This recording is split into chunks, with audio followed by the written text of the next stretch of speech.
Welcome to Energy Stew. This is Peter Roth, your host, and I'd like to ask you, you've had previous lifetimes, right? Right? I hope you know that you do, that you've had. And I would like to ask you, how many have you had? A few? Or perhaps where have you had them? And this is a question that many of us have. We want to know about our life histories, where we've been, what we've done, and what has it mattered. And, and so there's an incredible book about this. It's called In Search of Lost Lives. Doesn't that make sense? And it's written by an author who we've interviewed on Energy Stew before. I'm so happy to talk with Michael Goddart. Michael, welcome back to Energy Stew. Thank you, Peter. It's a joy to be back with you and your audience. Happy to be here. I'm so glad because your book is amazing. How many lifetimes you've actually identified in detail, and the years of them, etc. Yeah. Well, for the book, I recorded and I recovered and recorded 88 past lives, including 71 human and 17 animal lives. Which one is this? I'm sorry, what? I was making a joke. I missed it. Human or animal? Well, the 17 are animal, and they followed the human lives for various reasons. Yeah, I had one lifetime as a dolphin. I know of that. Oh, yeah. Others. Me too. Oh, good. Many. Maybe we know each other in that life.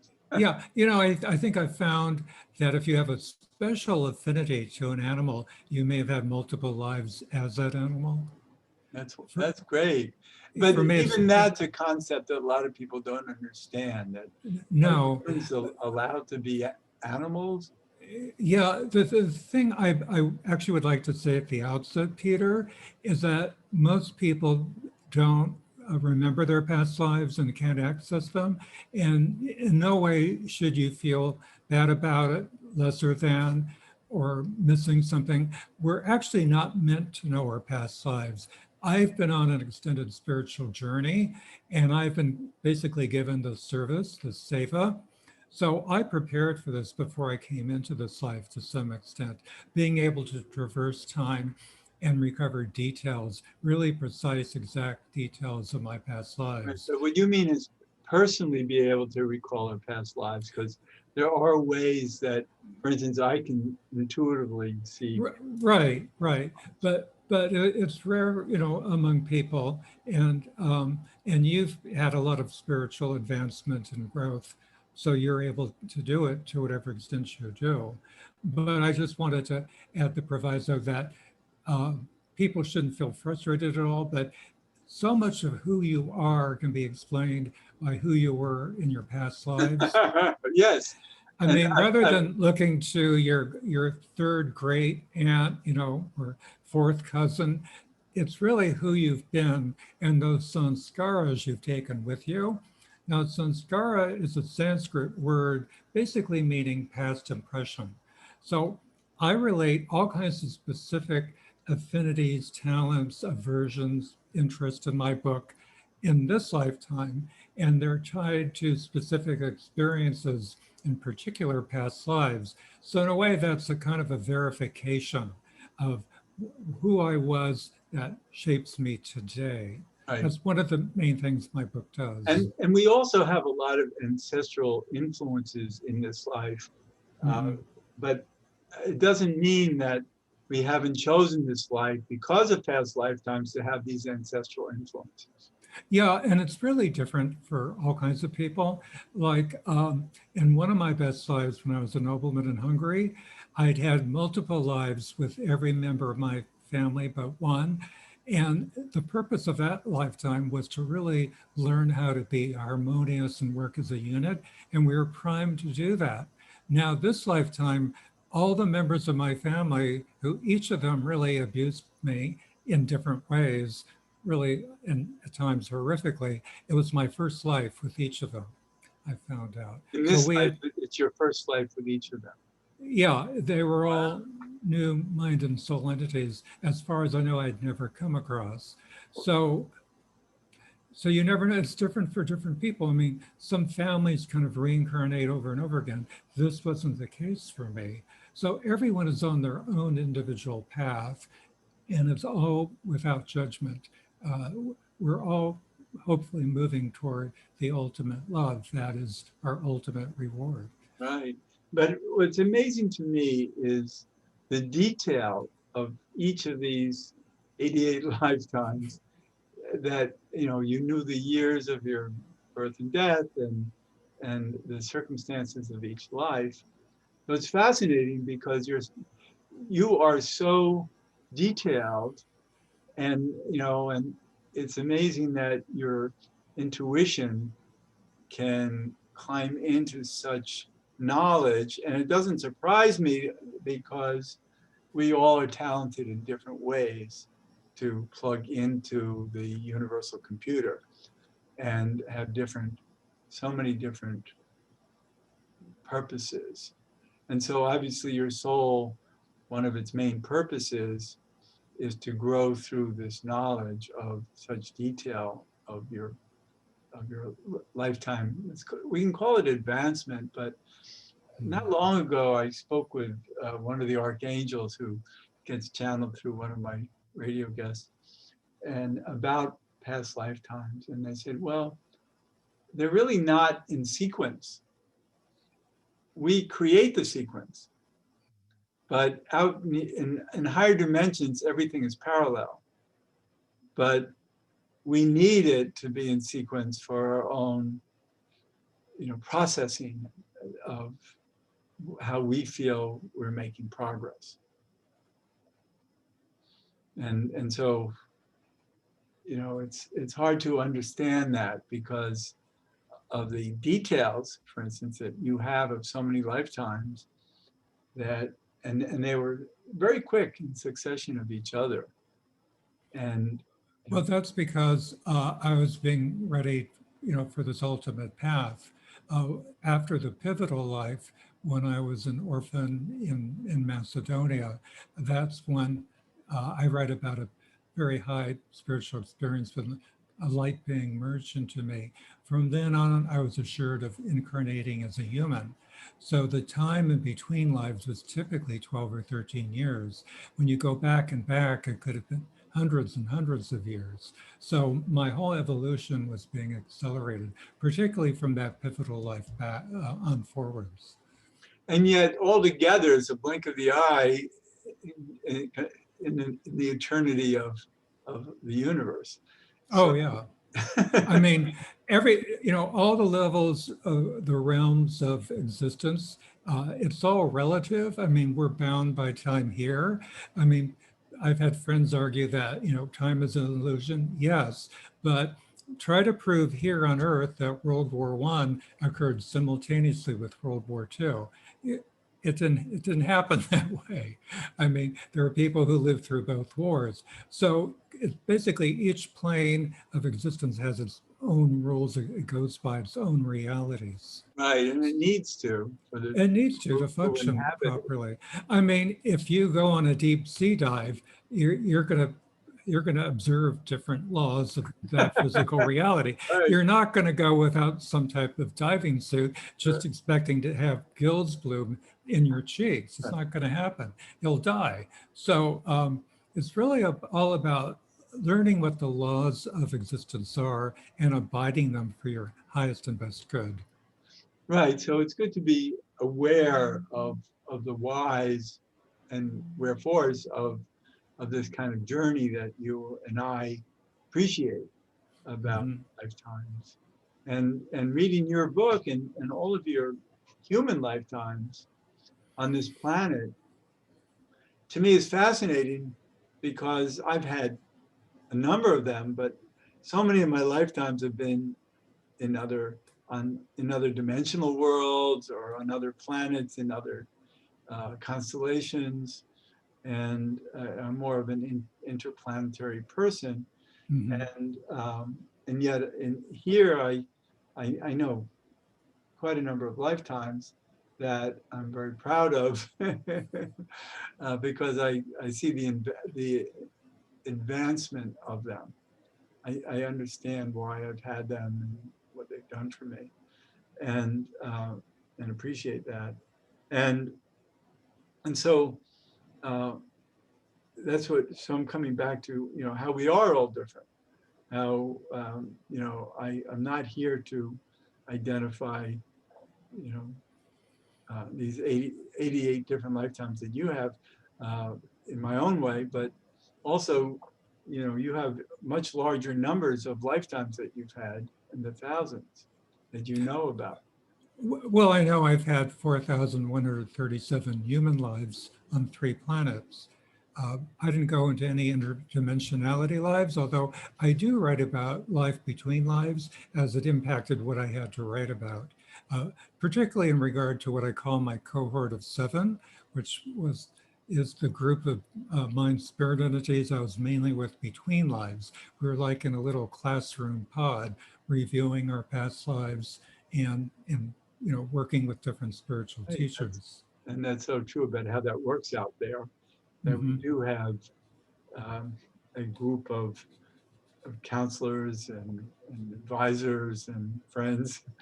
And it's amazing how much planning and purpose go into our lifetimes.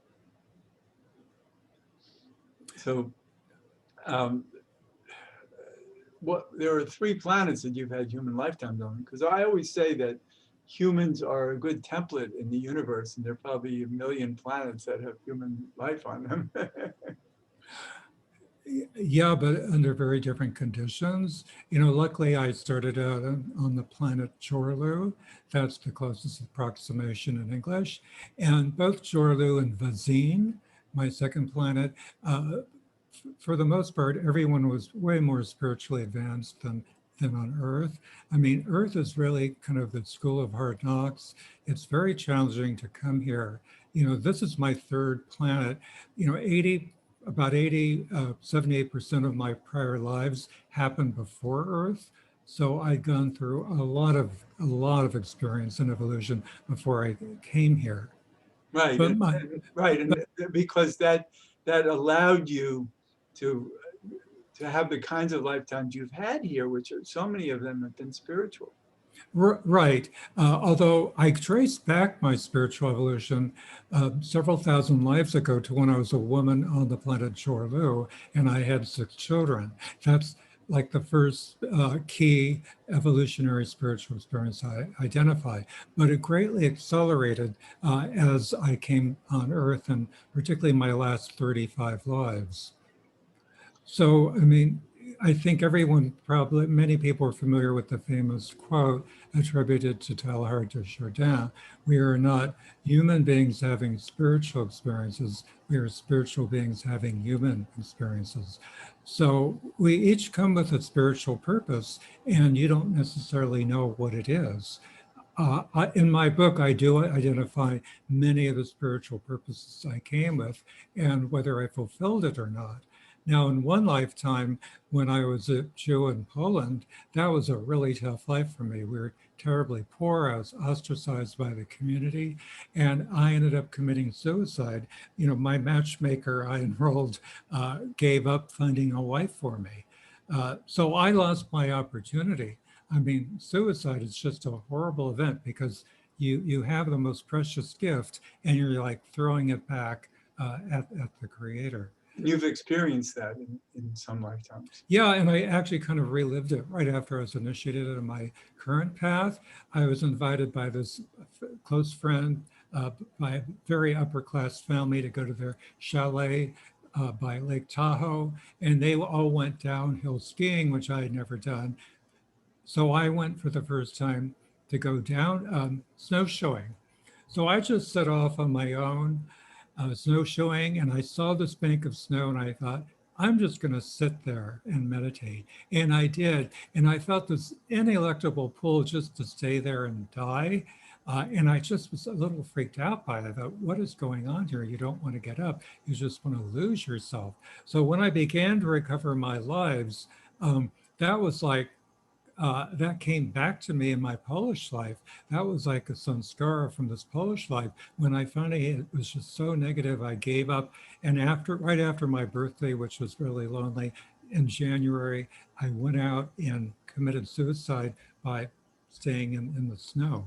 Um, Wow. It's Very amazing how traumatic. these things keep coming back. Yeah, well, I mean, let's talk a little bit about COVID, which was a huge challenge for people.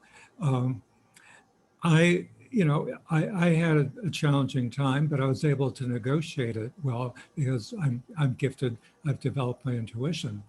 But I lived through the Spanish flu, as you probably might guess from reading about my most recent life. And much of the time I was away from London where I worked, and I was at my parents' home in the countryside with my cousins a few miles away. So I got through it only having to go to London a few times. So I did not die in the Spanish flu. But like 19 years later, I caught the flu and I borrowed a friend's relative's apartment in Arundel, England. And I went there thinking the fresh sea air would help me recover. And what happened? I got worse and worse. And one night I was really crashing, and all of a sudden it occurred to me, you're going to die. And I did. No one but this friend knew where I was, none of my family. Now, the interesting thing, Peter, that relates to what we were talking about, carryover karmas. My second trip overseas, when I had just turned 20, I was a fellow from the history department at UC Berkeley, and I went to the University of Warwick. Weeks after starting school there, I came down with a horrible case of flu and I had to be hospitalized and people visited me. And at the last moment, I realized I've got to get to the hospital. This is heavy. So that was like a continuation and finalization of that karma I suffered, which does result from actions I committed in God only knows which lifetimes. So everything ultimately makes sense and can be explained. The problem is we're laboring for the most part under a thick cloud of unknowing. What's fascinating also is how many parts of the world you've lived in over these lifetimes. And I'm thinking, you must be some linguist. Oh, well, language came easily. I had to choose between French and German in high school, and I really wanted to learn French, but I was intimidated by the pronunciation. My mother said, well, if you take French, I'll help you, but not German, because, well, she was a Holocaust survivor and she had vowed never to speak German again. And I picked up German really easily. And then the one place I didn't want to go as an exchange student was Germany. I requested that I not be sent there, and I was. And the family didn't want me. Their daughter was one of the big shots in the organization, Youth for Understanding. But I'm telling you, Peter, after 3 weeks, I was dreaming in German, and I just had a few years of high school German. Well, my life as an English seeker, my last life, I learned German in London because my uncle, I was part of a family business, sent me to Zurich to further our business connections. So German came really easily. That's the sanskara, past impression, because I had learned it. I'd become basically fully fluent, living in Zurich and then Köln, which is Cologne. And I was in Cologne when Hitler came to power. That was an experience. Wow. And I hightailed it back to England really right after he came to power. That was lucky for sure. So anyway, but the thing is, I want to get the point across that we are on a spiritual journey. We have this amazing opportunity to make spiritual progress. If nothing else, focus on being a good human being. Focus on being kind, even if it's a little acted out. We're just all playing parts. We land here, we're born, and we actually have a script. We don't have that much free will because we're bound by our pralab karma. Now, pralab is a Sanskrit word for destiny. This karma we come in with is taken from our sincha karma, which is our Himalayan, many times over, reserve of karma that we've accumulated. The basic law of creation in these planes is action and reaction. So there is limited free will in terms of your response to reaction. So rather than reacting with anger, with judgment, with disgust, you don't know the full history of the person. Right, And that's this is true where about compassion. anything Yes, that people yes, don't understand, it's about anything. You right. see And, people walking down the street and you can have an opinion about them based on something superficial, and is not true at all. yeah, so rather than spending your valuable thinking time thinking about why is this person doing that, where are they doing that, they probably don't know. Take responsibility for your own life. As we've discovered, it could end, someone you thought you'd be seeing for 20 or 30 more years was taken last year. And you don't know yourself from one day to the next how much longer you'll be here. That's So right. this is your chance to really make good, actually. That's one message I Yes, want to get and across. I like what you said earlier, that about not needing to know our lifetimes, Hmm. because we really just need to be present and make the most of this lifetime. Oh, absolutely. And last time I was here, we talked about my newly released book, A Do Now. That's really a guide for helping you be in the present and tuning into your higher consciousness, your higher sense of knowing, Right. to navigate every single challenge to the best of your ability and benefit. And that was a wonderful interview we had not long ago for Yeah, your book, in June. A New Now. And Mhm. this is a book in search of lost lives. Very different purpose to each book. But I Yeah. really appreciate um, what you're doing in this lifetime on so many levels, because you obviously your soul came here with all of these stories, but the idea is to put it all together to make the most of reality. Yeah. And each book totally amazed me. I had no plans to write them.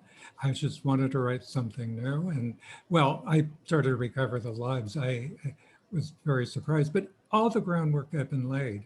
I mean, not only from when I was a seeker, age 19 and 20, but in between lives. I did special meditations to be able to do this writing. So Of course. of course. Well, I mean, it's not a simple matter to be able, in the body and the physical to traverse time thousands and thousands of years ago.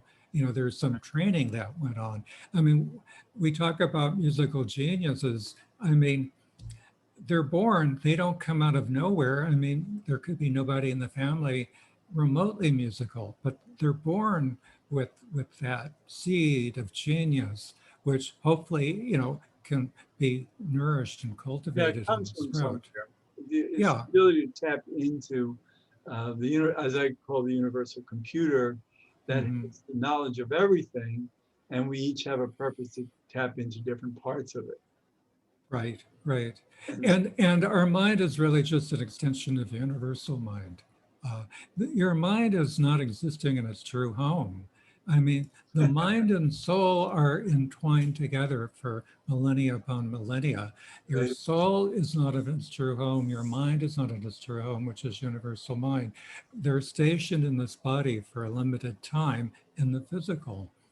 what you're saying is so special, and probably I don't know how few percentage of the population can understand that's who we are and that's what we're about.